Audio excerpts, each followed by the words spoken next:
Hypothyroidism.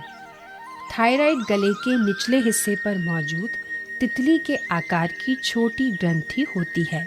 Hypothyroidism एक ऐसी स्थिति है जिसमें थायराइड ग्रंथि अपना काम सही तरह से नहीं कर पाती है, जिससे मोटापा, थकान, जोड़ों में दर्द आदि समस्याएं उत्पन्न होती हैं। योग आसनों एवं प्राणायाम द्वारा इस स्थिति पर नियंत्रण पाया जा सकता है। आज हम हाइपोथायराइडिज्म में उपयोगी योग आसनों का अभ्यास करेंगे। शिथिलीकरण अभ्यास, चालन क्रिया। अब हम योग का अभ्यास चालन क्रिया से प्रारंभ करेंगे। यह शरीर में रक्त संचार को बढ़ाता है, थकान तथा शरीर की जकड़ाहट को दूर करता है। ग्रीवा चालन, गर्दन का व्यायाम। प्रथम चरण, गर्दन को आगे और पीछे झुकाना। सचेत मुद्रा में खड़े हों, पैरों को आरामदायक स्थिति में फैलाएं तथा हाथों को कमर पर रखें। श्वास छोड़ें तथा सिर को धीरे धीरे आगे की ओर झुकाएं तथा ठुड्डी को छाती से स्पर्श कराने का प्रयास करें। श्वास भीतर लें तथा सिर को पीछे ले जाएं। जितना आराम से जा सके उतना पीछे ले जाएं। श्वास छोड़ते हुए सिर को वापस आगे लाएं। ग्रीवा चालन, गर्दन का व्यायाम। द्वितीय चरण, गर्दन को बाईं तथा दाईं ओर झुकाना।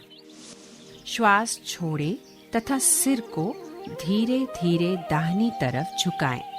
कान को कंधे के इतना अधिक निकट तक ले आएं जितना संभव हो सके। श्वास भीतर लें तथा सिर को सामान्य स्थिति में लाएं। श्वास छोड़ें तथा सिर को धीरे धीरे बाईं ओर झुकाएं। श्वास भीतर लें तथा सिर को वापस सामान्य स्थिति में लाएं। ग्रीवा चालन, गर्दन का व्यायाम। तृतीय चरण, गर्दन को दाहिनी तथा बाईं ओर घुमाना। श्वास छोड़ें तथा सिर को दाहिनी तरफ इतना घुमाएं कि ठुड्डी कंधे की सीध में आए। श्वास भीतर लें तथा सिर को वापस सामान्य स्थिति में लाएं। श्वास छोड़ें तथा सिर को बाईं तरफ घुमाएं। श्वास भीतर लें तथा सिर को वापस सामान्य स्थिति में लाएं। ग्रीवा चालन, गर्दन का व्यायाम। चतुर्थ चरण, गर्दन को घुमाना। सिर को आगे की ओर झुकाकर ठोडी को छाती से स्पर्श कराने का प्रयास करें। श्वास भीतर लें तथा गर्दन को घड़ी की सुइयों की दिशा में घुमाएं। सिर नीचे की ओर जाते हुए श्वास छोड़ें। अब सिर को घड़ी की सुइयों की विपरीत दिशा में घुमाएं। गर्दन के चारों ओर खिंचाव, गर्दन के जोड़ों और मांसपेशियों में शिथिलन तथा गर्दन के दर्द के दूर होने की अनुभूति करें। सावधानियां, अधिक उम्र के लोग तथा सर्वाइकल स्पॉन्डिलाइटिस वाले रोगी इस व्यायाम को ना करें। स्कंध चालन, दोनों पैरों को परस्पर मिलाएं। पैर से सिर तक के हिस्से को सीधा रखें। भुजाओं को बगल में रखें। श्वास लेते हुए बगल से दोनों भुजाओं को सिर से ऊपर उठाएं। हथेलियां ऊर्ध्व दिशा में हों। श्वास छोड़ते हुए दोनों भुजाओं को बगल में वापस ले आएं।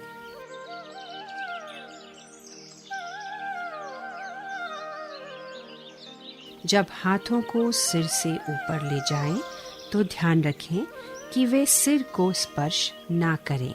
इसी तरह जब हाथों को नीचे लेकर आएं, तो वह जांघों को स्पर्श ना करें। अंगुलियों को मिलाते हुए दोनों हथेलियों को पूरी तरह खोलें।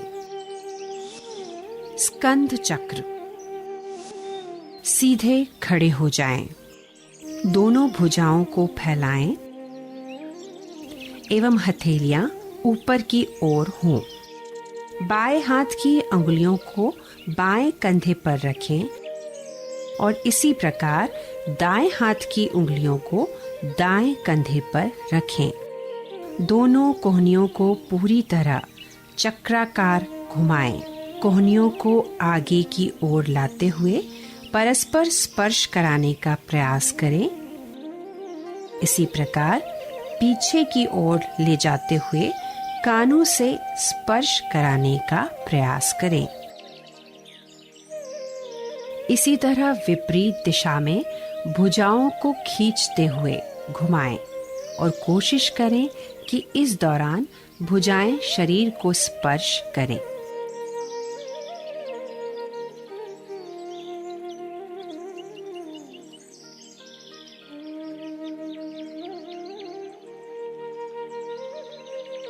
घुटना संचालन।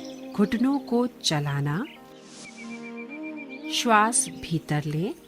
अपनी भुजाओं को कंधे के स्तर तक उठाएं। श्वास छोड़ते हुए घुटने मोड़ें तथा अपने शरीर को शून्य की मुद्रा में नीचे लाएं।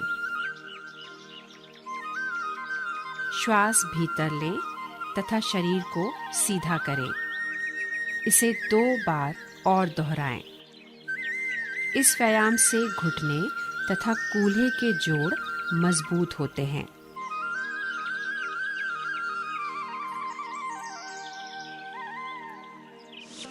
सावधानियां। आर्थराइटिस की समस्या होने पर यह क्रिया ना करें। आइए अब योगासन की तरफ बढ़ें। कृपया आसनों का अभ्यास अपनी क्षमता अनुसार ही करें। किसी आसन के अभ्यास में विशेष कठिनाई होने पर योग प्रशिक्षक से सलाह लें। चक्रासन। सर्वप्रथम पीठ के बल लेट जाएं। दोनों पैरों को घुटनों से मोड़ें एवं एड़ियों को नितंब के पास स्थिर रखें। दोनों हाथों को मोड़ते हुए दायां हाथ दाएं कंधे पर, बायां हाथ बाएं कंधे के पास रखें। श्वास लेते हुए हाथों व पैरों के सहारे कमर और छाती को धीरे धीरे ऊपर उठाएं। पूरे शरीर का भार हाथों व पैरों पर होना चाहिए। हाथों को पैरों के पास लाने का प्रयास करें। इस स्थिति में 10 से 20 सेकंड अथवा क्षमता अनुसार बने रहें। श्वास छोड़ते हुए धीरे धीरे शरीर को वापस जमीन पर लाएं। शवासन में विश्राम करें।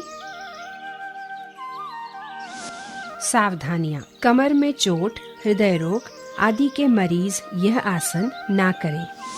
अर्ध मत्स्येंद्रासन। सर्वप्रथम दंडासन में बैठ जाएं। दाहिने पैर को मोड़ें और पैर को बाएं नितंब के निकट जमीन पर आराम से रखें। बाएं पैर को मोड़ें और दाएं घुटने के ऊपर से लाकर पैर को जमीन पर रखें। दाएं हाथ को बाएं पैर के ऊपर लाएं और बाएं पैर के पंजे को पकड़ें। श्वास छोड़ते हुए धड़ को जितना संभव हो उतना मोड़ें। साथ में गर्दन को मोड़ें जिससे कि बाएं कंधे पर दृष्टि केंद्रित कर सके। बाएं हाथ को जमीन पर टिका लें। सामान्य रूप से श्वास लेते रहें। इसे इसी प्रकार दूसरी तरफ से भी दोहराएं। लाभ। मधुमेह में लाभप्रद है। मेरुदंड को सशक्त बनाता है। सावधानियां। साइटिका, पेट का अल्सर, मेरुदंड संबंधी चोट वाले गर्भवती महिलाएं, स्लिप डिस्क आदि रोग वाले इस आसन को ना करें। शशकासन। चूंकि इस आसन के अभ्यास में शरीर की आकृति खरगोश जैसी बनती है, इसलिए इसे शशकासन कहते हैं। सर्वप्रथम वज्रासन में बैठ जाएं। दोनों पैरों के घुटनों को एक दूसरे से दूर फैलाएं। ध्यान रहे कि अंगूठे एक दूसरे से मिले हों। दोनों हथेलियों को घुटनों के बीच जमीन पर रखें। श्वास को बाहर छोड़ते हुए दोनों हथेलियों को सामने की ओर स्वयं से दूर ले जाएं। आगे की ओर झुकते हुए ठुड्डी को जमीन पर रखें। दोनों भुजाओं को समानांतर रखें। सामने की ओर देखें। इस स्थिति में कुछ समय बने रहें। श्वास को अंदर लेते हुए पीछे की ओर आ जाएं। श्वास को बाहर छोड़ते हुए वज्रासन में वापस लौटें। लाभ: यह आसन तनाव को कम करने में सहायक है। कब्ज एवं पीठ दर्द में भी लाभदायक है। सावधानियां: उच्च रक्तचाप वाले व्यक्तियों को इस आसन का अभ्यास नहीं करना चाहिए। घुटनों से संबंधित समस्या होने पर इस आसन को सावधानी पूर्वक करना चाहिए। भुजंगासन: मकरासन की स्थिति में लेट जाएं। दोनों पैरों को आपस में मिलाएं। बाहों को खींचें एवं ललाट को भूमि पर रखें। हथेलियों को छाती के पास रखें और कोहनियों को उठाएं। श्वास भीतर लेते हुए सिर एवं वक्ष को नाभि के हिस्से तक ऊपर उठाएं।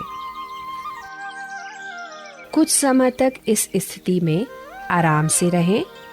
अब श्वास छोड़ते हुए वापस लौटें और ललाट को जमीन पर रखें। मकरासन की स्थिति में पुनः वापस आएं। तनाव प्रबंधन के लिए यह आसन सर्वश्रेष्ठ है। यह आसन पीठ दर्द तथा श्वास संबंधी समस्याओं को दूर करता है।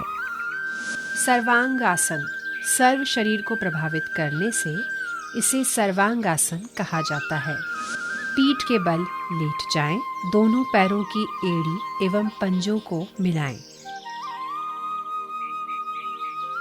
धीरे धीरे दोनों पैरों को जमीन से ऊपर उठाएं व 90 डिग्री तक लाएं। पैर समकोण तक उठाने के पश्चात कटी प्रदेश को दोनों हाथों की सहायता से ऊपर की ओर उठाना चाहिए। दोनों हाथों की कोहनियों को मोड़कर पीठ को सहारा दें। पीठ को इतनी ऊपर उठाएं कि ठुड्डी कंठ कूप में लग जाए। इस स्थिति को यथाशक्ति धारण करें। पश्चात धीरे धीरे सामान्य स्थिति में वापस आएं एवं लेटकर विश्राम करें। लाभ: मस्तिष्क में रक्त संचार को बढ़ाता है। थायराइड में उपयोगी है। पीठ, गर्दन एवं कंधों को मजबूती प्रदान करता है। सावधानियां: उच्च रक्तचाप, माइग्रेन, कमर में या पीठ में चोट लगने पर यह आसन ना करें। शवासन: इस आसन में अंतिम अवस्था एक मृत देह जैसी होती है। सर्वप्रथम पीठ के बल लेट जाएं। हाथों और पैरों को आरामदायक स्थिति में फैलाकर रखें। आंखें बंद होनी चाहिए। पूरे शरीर को अचेतन अवस्था में शिथिल छोड़ दें। नैसर्गिक श्वास प्रश्वास की प्रक्रिया पर ध्यान केंद्रित करें। इस अवस्था में तब तक रहें जब तक कि पूर्ण विश्रांति एवं चित्त शांत न हो जाए। लाभ: सभी प्रकार के तनावों से मुक्त करता है। शरीर तथा मस्तिष्क दोनों को आराम प्रदान करता है। पूरे मनोकायिक तंत्र को विश्राम प्रदान करता है। बाहरी दुनिया के तरफ लगाकर आकर्षित होने वाला मन अंदर की ओर गमन करता है। इस तरह धीरे धीरे महसूस होता है कि मस्तिष्क स्थिर हो गया है। तनाव एवं इसके परिणामों के प्रबंधन में यह बहुत लाभदायक होता है। प्राणायाम: अनुलोम विलोम। सर्वप्रथम किसी भी ध्यानात्मक आसन में बैठे। बाईं हथेली को बाएं घुटने पर ज्ञान मुद्रा में रखें। दाएं हाथ को नासाग्र मुद्रा में होना चाहिए। दाएं अंगूठे को दाहिने नासिका छिद्र पर रखें। बाईं नासिका छिद्र से सांस अंदर लें, फिर इसे बंद कर दें। दाहिने नासा छिद्र से सांस बाहर निकालें एवं दाहिने नासा छिद्र से सांस भीतर लें। दाहिने नासा छिद्र को बंद करें एवं बाईं नासा छिद्र से सांस बाहर निकालें। यह नाड़ी शोधन या अनुलोम विलोम प्राणायाम का एक चक्र है। 4 से 5 चक्र और पूरे करें। यह प्राणायाम चिंता तनाव दूर करता है तथा फेफड़ों की क्षमता को बढ़ाता है। भस्त्रिका प्राणायाम। किसी भी ध्यानात्मक आसन जैसे पद्मासन या सुखासन में बैठे। आँखों को बंद कर ले। अपनी रीढ़ की हड्डी, गर्दन और सिर को सीधा रखें। दोनों हाथों को ज्ञान मुद्रा में दोनों घुटनों पर रखें। एक गहरी श्वास अंदर लें और फिर बलपूर्वक श्वास बाहर निकालें। श्वास लेने की गति एक धौंकनी के समान होनी चाहिए।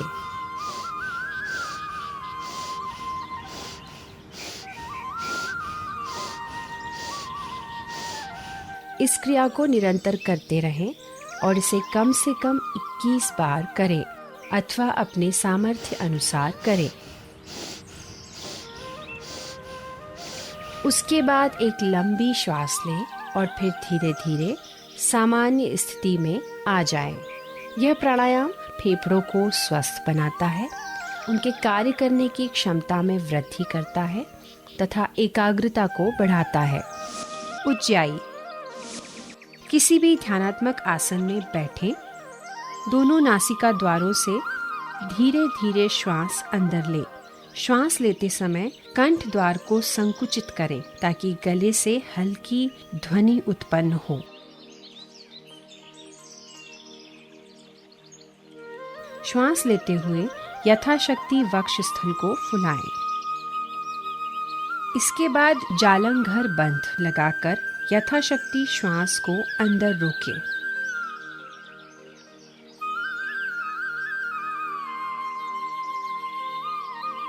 श्वास छोड़ते हुए सामान्य स्थिति में आ जाएं। जालंघर बंध। बंध का अर्थ है बंधन, अर्थात आंतरिक ऊर्जा को बांधना या शरीर के अंदर रोकना। बंध प्राणायाम में सहायक होते हैं। पद्मासन, सिद्धासन अथवा स्वस्तिकासन में बैठें। पीठ, गर्दन तथा छाती को सीधा रखें। दोनों हाथों को घुटनों पर रखिए। लंबी श्वास लें एवं अंतः कुंभक करें, अर्थात इसे अंदर रोकें। छाती को ऊंचा उठाएं एवं सिर को सामने की तरफ झुकाएं। ठुड्डी को छाती के ऊर्ध्व भाग में स्पर्श कराते हुए दबाने का प्रयास करें। गर्दन की मांसपेशियां शिथिल रखें। जितने देर तक श्वास अंदर रोक सके रोकें। अब शरीर शिथिल कीजिए तथा सिर को ऊपर की ओर उठाते हुए धीरे धीरे श्वास छोड़ें। सामान्य स्थिति में आ जाएं। लाभ। थायराइड ग्रंथि संबंधी विकारों में लाभप्रद है। मेटाबॉलिज्म को नियंत्रित करता है। सावधानियां। श्वास को फेफड़ों के अंदर क्षमतानुसार रोकें। किसी भी प्रकार के हृदय विकारों में यह क्रिया ना करें। उच्च रक्तचाप, चक्कर आना, गर्दन में चोट होने पर यह क्रिया ना करें।